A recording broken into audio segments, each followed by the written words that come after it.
હું છું પ્રિયંકા, તમે જોઈ રહ્યા છો સિટી કવરેજ ન્યૂઝ। આજના મુખ્ય સમાચાર। કેન્દ્ર સરકારે એક હાઈટેક પહેલ હેઠળ દેશભરમાં ચિપ આધારિત ઈ-પાસપોર્ટ સેવા શરૂ કરી છે।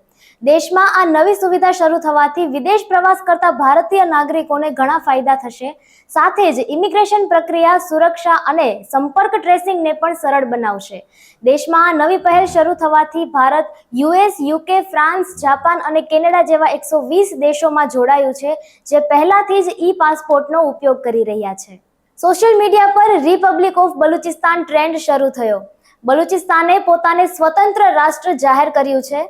14 મે 2025ના રોજ બલુચિસ્તાને પોતાને એક સ્વતંત્ર રાષ્ટ્ર જાહેર કર્યું છે।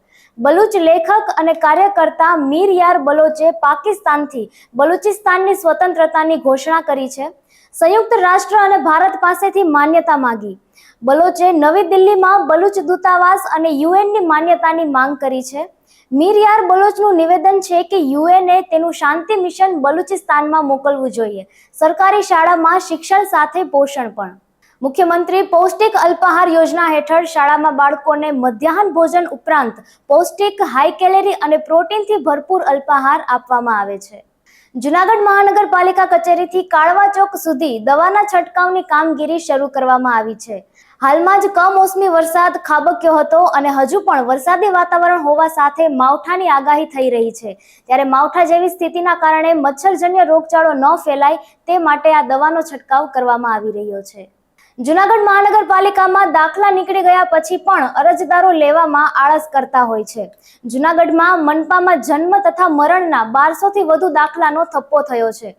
જૂનાગઢ મહાનગરપાલિકાની કચેરી ખાતે જન્મ મરણના દાખલા કાઢી આપવામાં આવે છે। જોકે દાખલા કઢાવવા માટે અરજી કર્યા પછી પણ દાખલા તૈયાર થઈ જાય છે, પણ અરજદારો સમયસર દાખલા લેવા માટે આવતા નથી। આવા અરજદારોની આળસને કારણે જન્મ મરણ શાખામાં 1200થી વધુ જેટલા જન્મ મરણના દાખલાનો થપ્પો થયો છે।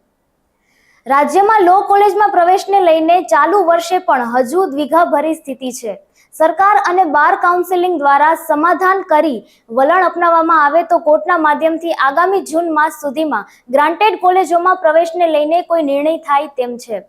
બીજી બાજુ સ્વનિર્ભર કોલેજોને બાર કાઉન્સિલિંગની મંજૂરી ન મળે ત્યાં સુધી જીકાસ પર લિસ્ટ નહીં કરવાના નિર્ણયના કારણે ચાલુ વર્ષે પણ ખરેખર કેટલી લો કોલેજો માટે પ્રવેશ કાર્યવાહી થશે તેની પણ દ્વિધા થઈ છે।